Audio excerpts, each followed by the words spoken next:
What's going on, everyone? Chargers Now is presented by Prize Picks. Download the Prize Picks app today. Use code HMA when you play your first $5 lineup to receive $50 in lineups.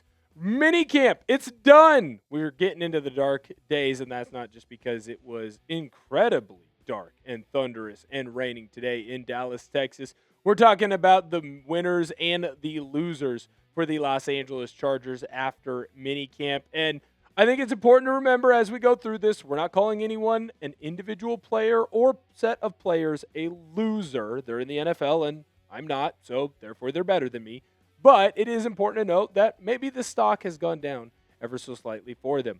Who is your biggest winner from Chargers minicamp? Let me know down below in the comment section. I'm going to break the rules here, and I'm going to give you my honorable mention first. I'm going to say that Brennan Thompson. Now, he gets his contract extension, has a great day one, but he does end up on that injured crew. He's my honorable mention for my winner of Chargers minicamp, or one of my winners. First winner that I want to talk about is Derwin James, man. The safety that just got a big brand new contract extension. Had a fantastic minicamp for this team in Los Angeles. He was running around all over the field talking trash to guys, ended up forcing a couple of turnovers. And you just looked at Derwin James and all the reports coming out from training camp, and I think everyone kind of had to realize Derwin James is at a point now where he's just going to be electric at anything that he does. Obviously, the Brandon Staley years kind of made him seem to be a little bit lesser than, but I'm telling you right now, Derwin James, there is no one, and I do mean no one, that is better than him on the field right now that can do as many things that Derwin James is asked to do. He's able to play in the box. He's able to go in and be a great cover guy, forces a lot of turnovers. You can see over the last handful of years, the guy is a star, and he's continuing to put this team in the best position possible to have as much success as they possibly can on that defensive side. The fact that Derwin James got that contract extension and came back hungrier than ever is a gigantic thing for this Chargers team. Next, let's talk about Tony Jefferson. A lot of safeties that are going to appear on today's winner list because Jefferson, he was out there making a bunch of plays, showing a lot of the young guys, the old fellas still got it. Forced multiple turnovers over multiple days. Jefferson was a nuisance for Mike McDaniel's offense. Now, he ended up having an interception, forcing fumbles as well. Jefferson is someone that the Chargers, they had to make the decision. Are we going to re-sign him, bring him back? Obviously, new defensive coordinator Chris O'Leary likes Jefferson a lot. Big fan. Jefferson had a stellar year last year, showing that he can still do it, man. Forces a lot of turnovers, has a high tackle number for a safety. Now you'd like him to be on the field a little bit more than just 13 games. But I'm telling you, man, Tony Jefferson is poised to have another big season, and that fall off, I'm going to say, hasn't exactly happened yet. Now, we know that he obviously has had one retirement, but it is important to notice that when you look at a guy like Tony Jefferson, man, the guy is still a big-time player in this league. Is he as good as he once was? No, probably not, but he's as good as he ever was, and that's right, we're doing some Toby Keith lyrics here on today's show. Next, let's talk about Justin Herbert, because I thought this kid was very impressive in the limited things that we were able to see from him because the Chargers weren't really having him throw all that much. Most of OTAs, most of minicamp has been about kind of finding a new perspective, I would say, for Justin Herbert. There was an ask of him to take certain days off, weeks off. Go and enjoy your time with your girlfriend. Go and enjoy your life. Go to Europe. Be okay supporting someone else. Justin Herbert spent most of the offseason not throwing the football. It was work on your footwork. Make sure you're in the best position to succeed when we get out on the field. Take care of your body.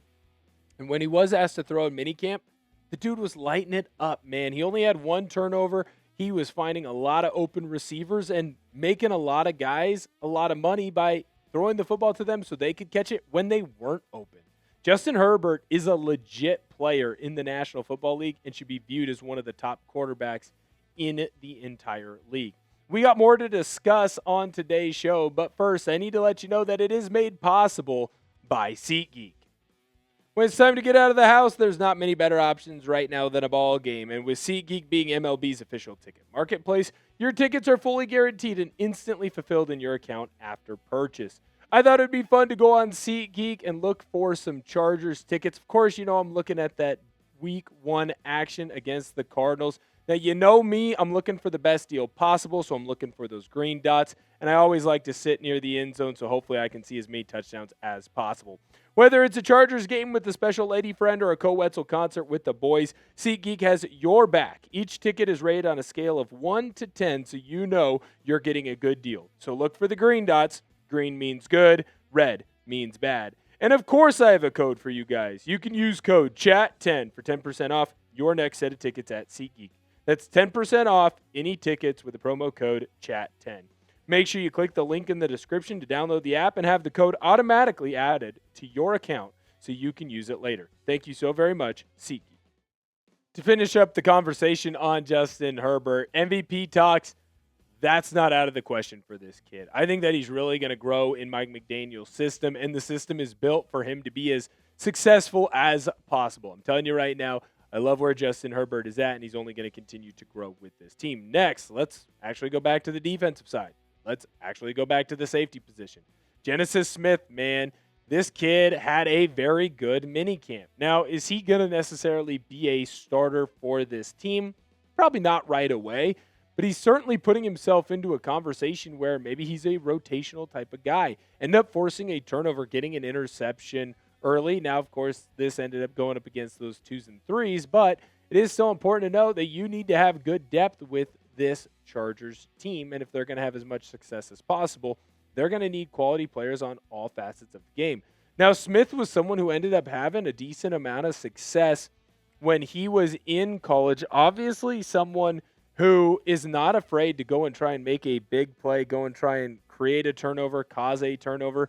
When I look at Genesis Smith and his career when he was at Arizona, the former Wildcat obviously had a big 2024 season, but I think it's important to notice that he also ended up putting himself in a position to where he improved as a tackler, and that's also something that is underrated at the position that he is. For me, this is a solid showing for the young buck, and it's going to show a lot of us, in my opinion, just how talented this team is and how talented this team can end up being. I'm telling you right now, I really liked everything that I saw from Genesis Smith. Now, the last person, look, it's not a player, but it is new offensive coordinator Mike McDaniel. And I think that minicamp really showed a lot of Chargers fans how excited he is about this team. But I think it also showed a lot of us in the media. It showed a lot of the players just how well this team is going to be able to perform, just how well this team is going to be able to push forward into ways that they have not pushed forward before. When you look at McDaniel, he's one of the forefront thinkers when it comes to the offensive game. He's one of the first people to make changes. Hey, teams are going into more too high safety looks. Well, I'm going to add more tight ends to the box. I'm going to add more tight ends to what I'm trying to do. His offense is very unpredictable. They like to do a multitude of different things. They like to be a offense. And in Los Angeles, you're going to see this a lot where you don't know what they're going to be trying to do. There's going to be no tips because everything looks the same. Mike McDaniel is on a warpath right now because I think he is upset. He feels embarrassed about the way that things happen in Miami. And I think he feels like Miami kind of made him the scapegoat. And I don't blame him for feeling that way. There was no reason, in my opinion, for the Miami Dolphins to choose to move on from McDaniel in the way that they did. That was a very successful team for most of his tenure there, and he did a very good job of keeping that team afloat. The problem is right now, for the rest of the league, is that the Los Angeles Chargers were able to pick him up. And I'm telling you, this offense is only going to continue to grow. Go down below in our comment section. Let us know who the biggest loser for the Chargers was over minicamp. Now, obviously, I think there are a couple individual players that could fall into this list. I think there are a couple of position groups that could potentially fall into this list. And there might end up being some other organizations that fall into this list. Let me know what your opinion is down below in the comment section because I'm going to get into my opinion here in just a moment. That first player that I am going to put on this losers list, unfortunately, is a man by the name of Bud Dupree. Now, when you look at Bud Dupree, his year last year was obviously less than stellar. I think it's important to note with Dupree, he was supposed to be one of those guys that came over and he was going to be the third edge rusher. It was going to be Thule, Bud Dupree, and Khalil Mack. Not necessarily in that order, just listing the three guys.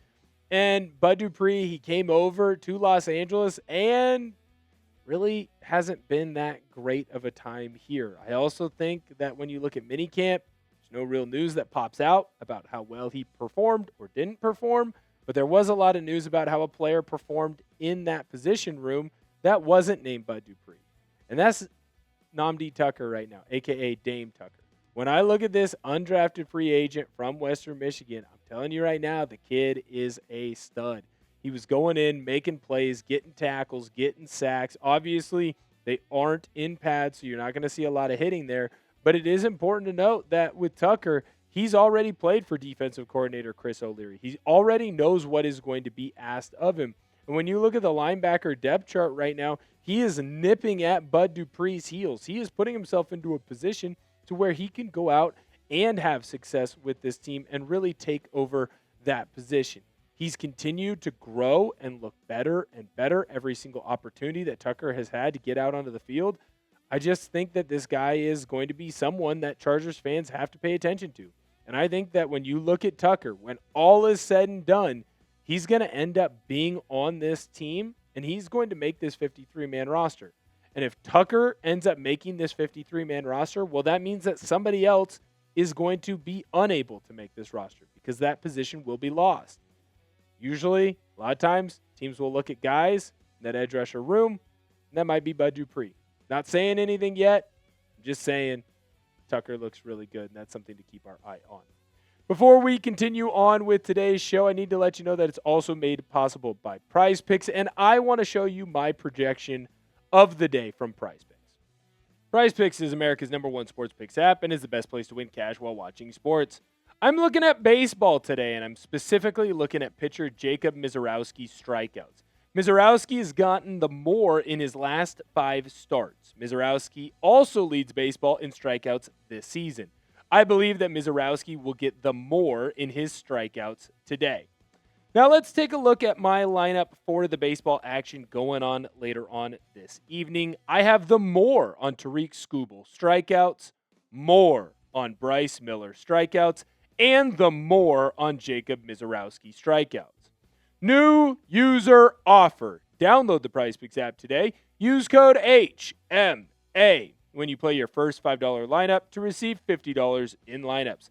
That's code HMA when you play your first $5 lineup to get an extra $50 in lineups with PrizePicks. Clickable link to download the app is in the comments and description. The next crew of losers or guys that unfortunately probably have a little bit of a stock down here is the injured crew. When you look at the guys who end up missing a decent chunk of minicamp, now I'm not going to say any of these guys are not going to add into this team. I'm not going to say that's going to lead to anyone being cut, but it is important to know that you're not going to be able to make up these reps. You can't make the club in the tub, and unfortunately you can't improve your stock or improve your abilities if you're not out there on the field playing. There's already a limited amount of snaps, a limited amount of reps that you can get. And when you have a new offensive coordinator and a new defensive coordinator, you want to be out on the field as much as possible. Lastly, it's the entire National Football League. This Chargers team, I'm telling you right now, they are loaded. The sky is the limit for this team. It's not hyperbolic to say that this is a playoff team. It's not hyperbolic to say that this is an AFC West title contending team, an AFC conference title contending team, a Super Bowl title contending team. When I look at this Chargers team from top to bottom, they are elite. The defense is humming. The offense is getting there. I'm excited to see what everyone else is going to be able to see in the 2026 NFL season, which is a lot of W's in that Chargers win column. Make sure you subscribe to the channel. Don't miss any Chargers news or rumors all season long. We're going to make sure that we have you covered on everything. Thank you guys so much for coming in, hanging out. Make sure that you bolt up.